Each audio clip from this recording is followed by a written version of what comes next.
ఎప్పుడైతే ఆకాష్ నాకు యాక్టింగ్ అంటే చాలా ఇష్టం అని చెప్పాడు, ఒక్క క్షణం నేను కూడా కంగారు పడ్డాను. మనం పాడితే గిడితే పాటలు పాడాలి కానీ ఇదేందిరా యాష్. లేదు,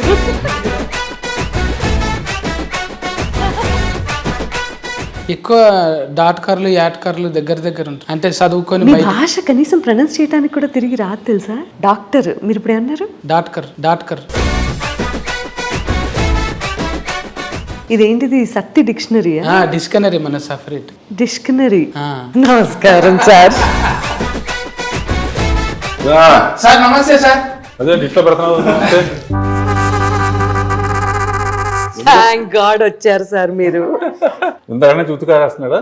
ఎండగట్టలేదంటే మీరు అనగానే పూలు ఫన్లు గుర్తుకొస్తాయి. ఎక్కడ మీ ఊర్లో చూసినప్పుడు కూడా నేనే గుర్తుకొస్తాను. డైరెక్టర్ అంటేనే పెద్దోళ్ళు కదా సార్. మీరు 100 సినిమాల మీదనే తీసిరు, ఇంకా 100 సినిమాలు అంటే తక్కువ ముచ్చట్నా సార్? ఒకటి తీయనికనే మాకు ఒకరు వచ్చినట్టు అవుతున్నది. ఇప్పుడు ఆ పిల్లగాడు ఎంత తిఫల పడుతున్నాడు. ఒక సినిమా తీయనికే మీతో ఎట్లా ఇచ్చిండు అంటానంటే ఇప్పుడు ఫల్టీ టాయిలెటెడ్ కదా సార్. మల్టీ టాలెంటెడా? అంత ఉండేపటికేనే జర తక్కువలో అవుతుంది అన్నట్టు కూడా కాన్ఫిడెంట్ ఉంటది కదా సార్ ఆయన మీద. కాన్ఫిడెన్స్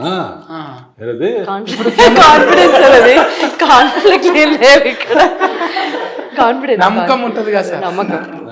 నమ్మకం బొమ్మ చూసిన అది తీసిన. నాకేంటంటే నువ్వు చెప్పావు కదా 100 సినిమాలు తీసి తీసి తీసి నీలాంటి వాళ్ళతో విసిగి వేసారి అంటే వాళ్ళు విసిగి వేసారు. ఎప్పుడు ఈయనేనా అని అప్పటి నుంచి ఇక మొదలుపెట్టారు అనమాట. కొత్తగా ఎవరు తీస్తున్నారు వాళ్ళందరినీ కనిపెట్టి వాళ్ళకి అవకాశం ఇచ్చి నేను సినిమా తీద్దాం అనుకుంటున్నాను. దీని వెనక నువ్వు అడిగావు కాబట్టి 23 ఇయర్స్ బ్యాక్ నేను సినిమాలు కనుక ఇప్పుడు కొత్త డైరెక్టర్స్ వచ్చారనుకో మేము వెనక వెళ్ళిపోవాలిగా, అందుకు ముందు రెడీగా ఉంటాం అనమాట. సినిమాలు కాకుండా మనం ఏం చేయాలి అని ఆలోచిస్తే సీరియల్స్ అయితే కూడా సినిమాలుగానే ఉంటుంది. కథలో చెప్పుకోవచ్చు, మ్యూజిక్ చేపించవచ్చు, వినోద్తో పాడించవచ్చు, ఇట్లా కొత్త కొత్త వాళ్ళతో అవకాశం ఇవ్వచ్చు అని చెప్పి సీరియల్స్ మొదలుపెట్టారు. అప్పుడు నా దగ్గర రాజమౌళి యాడ్స్ తీసేవాడు అనమాట. సీరియల్స్ మొదలుపెట్టి ఫస్ట్ సీరియల్ శాంతినివాసం అని ఈటీవీలో వచ్చింది. దానికి ఫస్ట్ డైరెక్షన్ అనమాట. ఆర్కే టెలిషో దాని పేరు. దాని మీద సీరియల్స్ తప్ప సినిమా తీయాలి. ఇప్పుడు ఆర్కే టెలిషో మీద సినిమా తీయాలి, నేను ప్రొడ్యూస్ చేయాలి, డైరెక్టర్ ఎవరు అనుకున్నప్పుడు మన శేఖర్ ఏదో బాగా తీస్తున్నాడు, కెమెరామ్యాన్ ఎవరు అని కనుక్కుంటే కెమెరామ్యాన్ అతనే, డైరెక్టర్ అతనేనంట. చూసి నాకు బాగా నచ్చి పిలిచాను, కథ చెప్పాడు. సరే కొత్త వాళ్ళకి ఎంకరేజ్ చేయాలి. కొంతమంది కథ విన్న వాళ్ళు మొత్తం నేనే మాట్లాడుతాను, విసుగుపడతాను. దానికి లేదు సబ్జెక్ట్ ఉన్నప్పుడు ఎంత మాట్లాడదు సార్. సజ్జి పెట్టారు సబ్జెక్ట్. కొంతమంది కథ విన్న తర్వాత కథ బాగుంది, ఇది కొంచెం తెలిసిన ఆర్టిస్ట్ ఉంటే బెటర్ అని కొంతమంది అన్నారు. ఆ కథ వినగానే కొత్త వాళ్ళు అయితేనే ఇది బాగుంటుంది. నాకు కూడా అతనిలాగా ఎక్స్పీరియన్స్ అని వేరే విధంగా ఎలా ఆలోచిస్తారా? ఎక్స్పీరియన్స్ అయితే నువ్వంటే ఎక్స్పీరియన్స్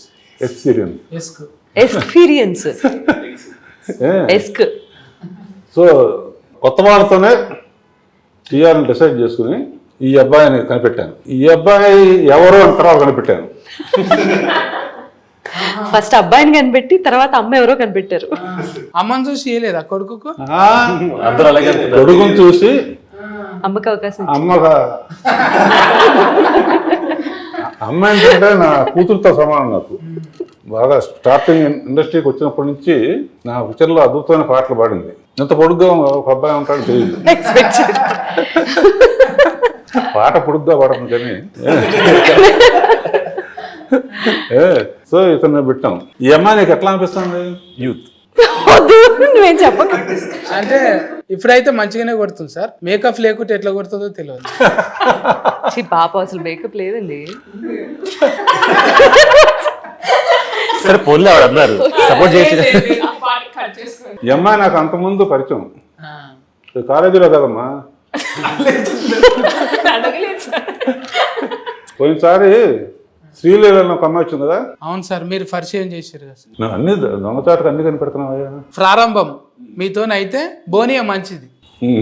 మేము గంగోత్రిని కూడా చూసినాం కదా సార్. అవును, అందులో పాటలు, అందులో సాహిత్యము చూసి మురిసిపోయినాం సార్. చాలా అట్లనే ఇప్పుడు ఈ బాబు కూడా వచ్చింది. ఆకాష్. ఈ అమ్మాయి కథ ఏంటంటే శ్రీలీలతో పాటు రోషన్ అని చేశాడుగా. 25 ఏళ్ల క్రితం శ్రీకాంత్తో తీశారు. 25 ఏళ్ల తర్వాత వాళ్ళ కొడుకుతో తీశారు. రోషన్కి అప్పుడు శ్రీలీలను పెట్టాల, ప్రాక్టీస్ కోసం అని ఈ అమ్మాయి స్టేజ్లో మంచి ఆర్టిస్ట్ గౌరీ అని నా దగ్గర ఉండేది, పిక్చర్ డైరెక్టర్ కూడా భావనాన్ని తీసుకొచ్చింది. ఎంత బాగా చేసిందో. మీరు నన్ను చూస్తే నాకు ఒక పాట యాదకొస్తుంది మేడం, ఎప్పటికైనా మీతో చెప్పాలనుకున్నా.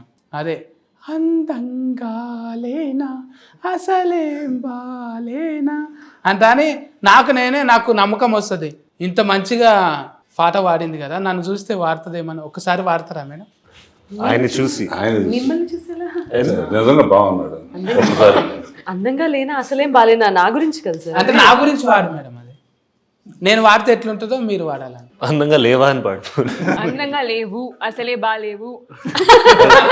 అందంగానే ఉన్నాం అనుకో. ఈ పాట మీకు డెడికేట్ చేయాలి. డెడికేట్ అంటే ముందు అంటే ఉన్నప్పుడు వాడేదే కదా సార్. శ్రద్ధాంజలి కాదు, శ్రద్ధాంజలికి అందంగా లేనా పడుతుంది. డెడికేట్ అంటే ఇది అవి నెత్తి మీద పడితే శ్రద్ధాంజలి. నిజంగా ఫూలే సార్ ఇవి. థ్యాంక్స్. అందంగా లేనా అస్సలేం బాలేనా నీడు జోడు కాననా అలుసైపోయానా అస్సలేమీ కానా వేషాలు చాలే పొమ్మనా. సీటు కొట్టాలని ఉంది కానీ పెద్ద మనిషి ఉంది కదా. కొట్టండి కొట్టండి.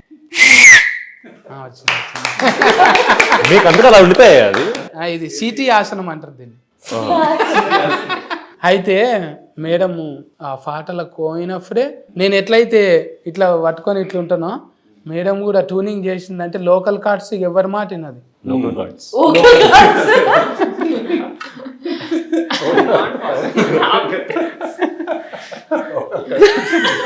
సార్ ఇప్పుడు మీరు మొన్న పెళ్లి సందర్లో కూడా మీరు గెస్ట్ రోల్ ఇట్లా వచ్చిపోయారు కదా సార్. ఇంట్లో కూడా గెస్ట్ ఏమైనా ఉందా సార్? అంటే తిట్టారు అందరూ. ఎవరు సార్? వేస్తే మెయిన్ రోల్ అయ్యారు కానీ అది లెక్క.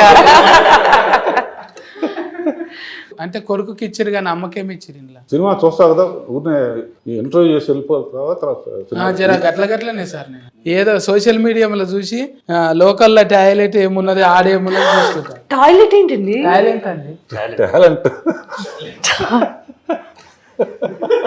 Local toilet. జర ఎక్కువ చూడ సార్ నేను సినిమాలు ఏమనుకోకు. కానీ మాది చూడండి. ఇప్పుడు చూస్తున్నా. ఇప్పుడు బుగ్గలు. బుగ్గలు ఇది ఫటాకా చూపేసి. ఇందులో ఇప్పుడు కొడుకు సినిమాలో ఈవిడ గొంతు ఉంటుందా లేదా? ఉంటుందనే నమ్ముతున్నా సార్ నేను. ఎందుకంటే పిల్లలను డెవలప్మెంట్ చేయాలంటే పిల్లల ఎవరి పిల్లలు వాళ్ళు డెవలప్మెంట్ చేయాలి. అంటే కాకి పిల్ల కాకి ముద్ద అని లేము, హంస పిల్ల హంసకే ముద్ద అని.